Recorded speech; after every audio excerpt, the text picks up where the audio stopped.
Պարոն Վարդևանյան, եթե չընտրեն ձեր թեկնածուներին, խմբակցությունն ինչ մարտավարություն։ Խմբակցությունը ունի ցանկացած իրավիճակի վերաբերյալ հստակ մարտավարություն, պարզապես կխնդրեմ սպասել ըստ արդյունքի խմբակցությունը իր դիրքորոշումը կներկայացնի, պարզապես արձանագրենք, որ իսկապես ցանկացած իրավիճակն էլ տեսնում ենք։ Ես առնվազն իրավական տեսանկյունից կցանկանամ ընդգծել, որ սահմանադրական դատարանի որոշման տրամաբանությունը նրանում է, որ այստեղ քաղաքական որոշումների տիրույթում չպետք է հարցը դիտարկվի։ Ընդդիմադիր խմբակցության կողմից կատարվել է առաջադրում, այն պետք է հարգվի։ Սա դասական, բարձր, ժողովրդավարական ստանդարտի տեսանկյունից եմ նկարագրում։ Նույնը նաև իշխանության պարագայում չպիտի լինի, պարոն Վարդևանյան, որը երկու ֆրակցիաները ըստ էության բոյկոտում են եւ չեն քվեարկում։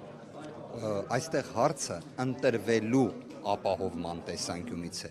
ժողովրդի քաղաքական կամքի իրացման։ Եթե իրավիճակը լիներ այնպիսին Հայաստանի Հանրապետությունում, որ որևէ մեկ խմբակցություն միայնակ չկարողանար նման որոշում կայացնել, ձեր կողմից արձանագրած իրավիճակը տեղին է։ Այդ ժամանակ յուրաքանչյուր խմբակցության պետք է իր քաղաքական կամքը ապահովեր ըստ Դոնթի բանաձևի իրացված մշտական հանձնաժողովների մասով։ Այսինքն ոչ թե այսպես ասած հայեցողական, գնահատողական տրամաբանությամբ դիտարկեն, այլ շատ ավելի վերարժեք։ Վարդևանյան, դուք ունեք որոշում, եթե ձեր թեկնածուներին կամ թեկնածուներից ոմանց չեն ընտրում, 3 թեկնածուներին փոխում եք, նորից առաջադրում եք, թափուր եք թողնում։ Քիչ առաջ պարոն Կիրակոսյանը նման հարցադրում ներկայացրեց, մենք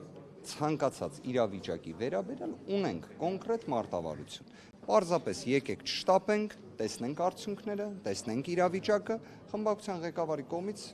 կներկայացվի մոտեցում։ Վեր կենալ եւ ԱԺ-ից գնալը, հեռանալը մտնում է այդ մարտավարության մեջ, թե ոչ, պարոն Վարդևանյան։ Նման մարտավարություն չենք դիտարկում։ 3 տեղ կիրառեց։ Չէ, դուք հաշվի առեք, 3 ինչ տեղի ունեցավ։ Մեր գործընկերոջը Դավիթ Ղազինյանին հեռացրեցին ազգային ժողովի նիստերի դահլիճից ակնհայտ ապօրինի կերպով, առանց դրա որևէ մի իրավական հիմքի, ազգային ժողովի կանոնակարգ սահմանադրական օրենքը խախտելով, դա քաղաքական արձագանք էր, որը կարծում եմ առավել քան ողջամիտ էր, տրամաբանական էր, ընդունելի էր եւ կարծես թե այսօր նաեւ դրա վերաբերյալ որոշակի արձագանք։ Հստակներ կան իշխանությունից, պարոն Վարդևանյան, ապահովելու են այդ 13 քվեն, թե ոչ։ Անկեղծորեն որևէ տեղեկություն չունեմ։ Ներում չեք քննարկում այդ։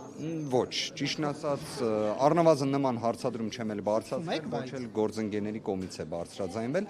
Նիստի ընթացքում, երբ տեսնում եմ որևէ մի հանգամանք, պայմանականորեն հենց նիստը վարելու վերաբերյալ կամ ինչ որ մի հանգամանքի արձագանքելու, ես տեղում որոշ հանգամանքներ ներկայացնում։